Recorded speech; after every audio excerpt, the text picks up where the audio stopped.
आज मैं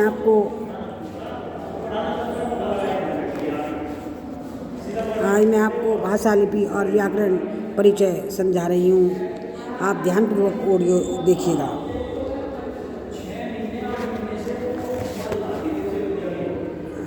अपने मन की बात दूसरों को समझाना और दूसरों के मन की बात समझना ही भाषा है।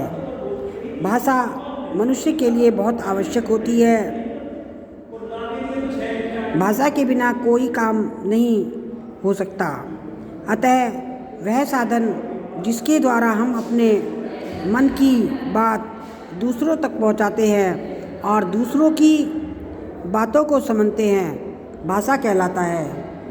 भाषा के दो रूप होते हैं।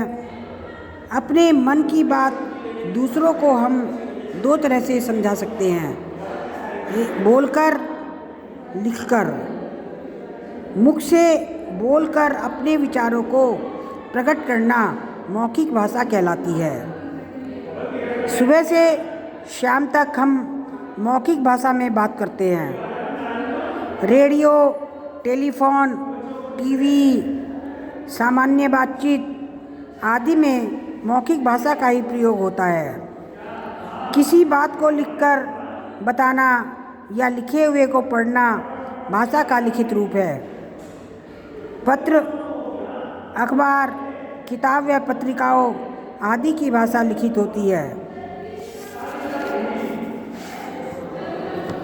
इन दोनों रूपों के अतिरिक्त हम कभी कभी अपनी बात संकेतों के माध्यम से भी प्रकट करते हैं। इसे भाषा का सांकेतिक रूप कहते हैं।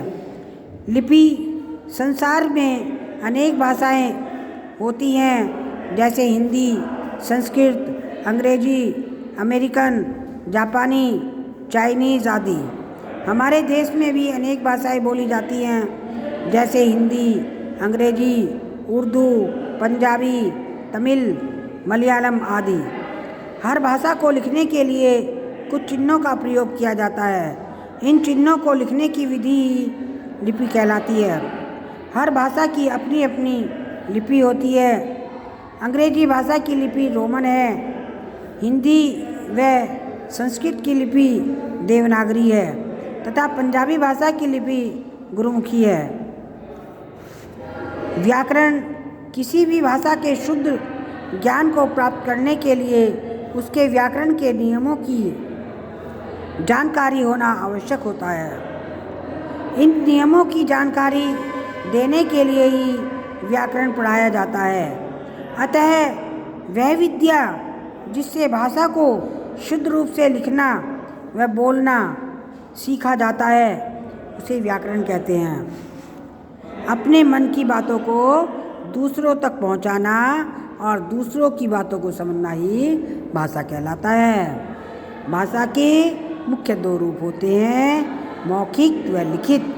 संसार में अनेक भाषाएं बोली जाती हैं।